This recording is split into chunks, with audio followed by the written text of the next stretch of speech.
Hey everyone. I'm gonna be previewing the Chiefs Packers game tomorrow. That's gonna be on Sunday Night Football, taking place at Lambeau Field. Got the Chiefs shirt today, and I'm just gonna quickly recap what happened so far for the Chiefs this week. Um, Drake McKinnon was declared out for this game. Other than that, I think every other Chiefs is at least questionable at the very maximum, or they're going to play in this game. And other than that, not a very eventful Chiefs week. Coming off that get right win against the Raiders. Like I said, the offense needed. Just there's an overall sense that like forcing some receivers to not be playing in that game kind of made it. No, that receivers being out of the game kind of forced Andy Reid to be more reliant on like two of his pass catchers and his running back, which really simplified the offense down and worked well against the Raiders. And this week, the defense is a little bit, I want to say a little bit, it's much better than the Raiders defense because the Packers have been playing some great football recently. They have Rashawn Gary on that inside. Jair Alexander could be playing in this game. Preston Smith, Devondre Campbell. They just have good pieces all around their defense. So, and they've been playing really well as a team. We saw last week against the Lions, they forced three turnovers, end up winning that game. Then the Packers end up winning that game. So this kind of goes to show you how much the Packers are improving. So this will be an actual test maybe for the Chiefs offense this week. And like I said, they simplified down the playbook last week. We saw Rashi Rice eclipse 100 yards in his career for the first time in a game. And, he got that long touchdown. Travis Kelce, like a couple catches for 90 something yards. Pacheco with like 20 rushes and like 20 plus touches and two touchdowns, some great running on the ground. Relying on those three players to complement Mahomes is probably the best ways offense is going to function. I still want to see when, obviously, you're going to have the occasional play to Justin Watson, MVS, anybody else who would be on the Chiefs roster. I would do like to see them more incorporating Kadarius Toney more because he just flashes so much. Like he can't stay as healthy, but when he is healthy, the Chiefs like he is guaranteed to like break the first tackle essentially. Good on punt returns if needed.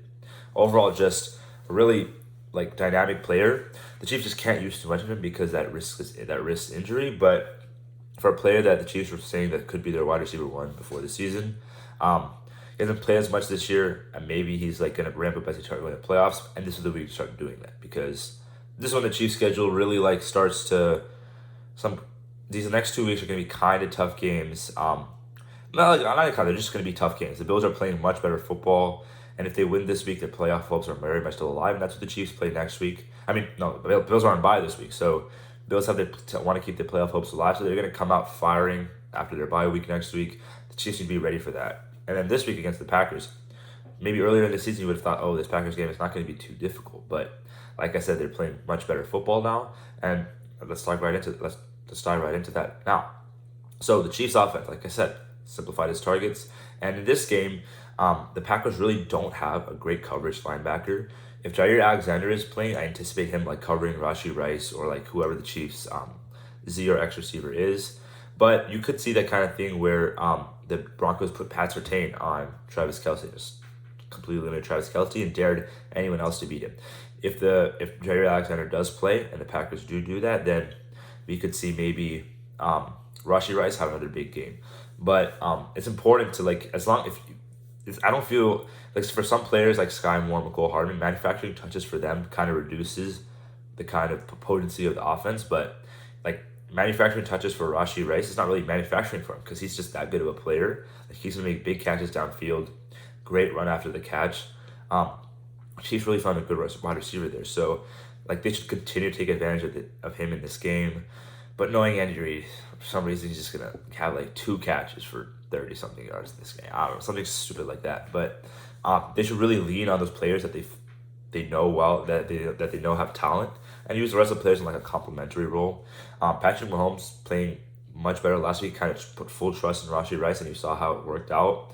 Need that again this week. Not just in Rashi Rice, like the Patrick Mahomes put trust in like most of the offense compared to that Eagles game, where he was kind of like not holding onto the ball too long, but some of these plays, like the players really let him down, and he was kind of thinking twice before actually throwing the ball. Didn't really happen in the Raiders game, so and we like to see that trend continue against, like I said, the Packers defense that's pretty good. Um, Rashawn Gary's having an unbelievable season right now for the Packers. Just probably their best defensive player, if not for Jair Alexander. So um, he's gonna need to be basically like contain as best. The Chiefs' offensive line has done a pretty good job. I would say not a pretty good job, a good job of pass blocking this year, and that does need to continue. You kind of see him like, the Lions also have a pretty good O line, and you saw like that Packers D line getting home a lot against that Detroit line. So, Chiefs offensive line needs to be blocking, especially they need to be making. We're gonna get to it in a second, but the Chiefs defense can get a few stops early, and the Chiefs start going up by a little bit more. The Packers defense can kind of become one dimensional. Oh, the Chiefs offense is no longer one dimensional, and the force the Packers to be one dimensional and come after the passer or sell out to stop the run. Which when they're playing with the lead, the Packers defense has been great, but when playing without the lead, they're kind of middle of the pack. So that's key to the game for the Chiefs offense. For the Chiefs defense, I would say they need to, as much as they can, they need to limit. Not as much as they can. They can limit Jordan Love. Jordan Love playing, like I said, much like the Packers have been playing much better football. It's no coincidence that their quarterback is also playing much better football. Jordan Love last game showed like true Packers receiver type Packers quarterback type traits.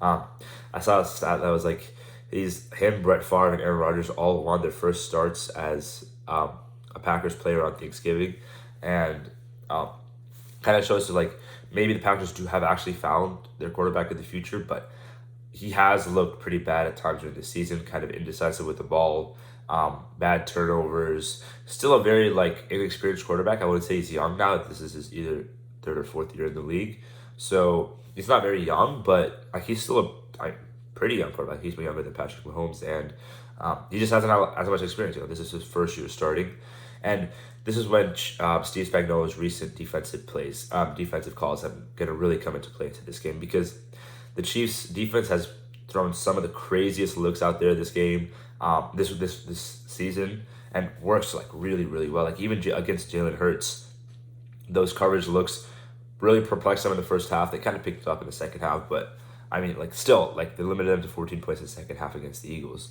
Last week, Aiden O'Connell was doing that game started off. It did not look like the Chiefs were going to win that game early on. Started off pretty bad for the Chiefs, but the defense made adjustments, and it was different. Like Aiden O'Connell just wasn't used to seeing that many different like looks out of a defense. He thought like, oh, I think I know what this is, and then they would check out of it, drop someone, run someone up to the line, then drop them back. There's a bunch of different things that he's never seen before. Jordan Love is similar to that. I mean, there's only so much film you can watch on the Chiefs defense, because the way Steve Spagnuolo varies his calls, uses, like I said, a bunch of different looks, overloads one side, like different kinds of blitzes. It's very unique, and not like, I wouldn't say maybe other than like Lou Anarumo, no other defensive coach in the NFL really does that. And so that's going to be key to basically fooling Jordan Love in this game. Packers have some young developing receivers. Jaden Reed is having a great rookie season. Not as good as Rashee Rice, but that's personal some Chiefs bias there. Christian Watson playing pretty well the past few games, like after being injured to start the year, not having much production. Now he's kind of on Thanksgiving. He played really well, and then the other compliment, Romeo Doubs having a solid season like he did with last year with Aaron Rodgers. The O-line blocking much better. They have Elgton Jenkins, who's long been underrated as a guard, tackle, can play any position on the line. He's really good at all of them. Running backs, Aaron Jones is actually going to be out for this game. It seems A.J. Dillon will be like the main starter, as he's been the past few weeks, or at least when Aaron Jones has been injured. So that kind of limits their passing attack out of the backfield, which is good for the Chiefs. They've been kind of sometimes running backs in the receiving game have kind of hurt the Chiefs this season. So not having Aaron Jones for that, and instead having A.J. Dillon, like A.J. Dillon is just not as good at a receiving back as Aaron Jones is. And definitely like Chiefs run defense has been kind of suspect this past few weeks. We'll see if the Packers try to take advantage of that. They run the ball decently well with A.J. Dillon, who's also starting to pick it up like most of the Packers have been this past few weeks, like I've been saying. And it looks to be a pretty good game. This is a Lambeau Field on a Sunday night. Like, it can't get much better for at least viewing purposes. So like I did last week, I don't if there's a if it's gonna be a pretty late game. There probably won't be a post game rematch, but we'll try to see if we can get back into that later as the season goes. I feel like I'm oversaturating the videos a little bit, so we'll hold off on that, and then we'll talk about the game on next week's post game or game preview. So see you all then, and hopefully we have a Chiefs win tomorrow. Bye bye.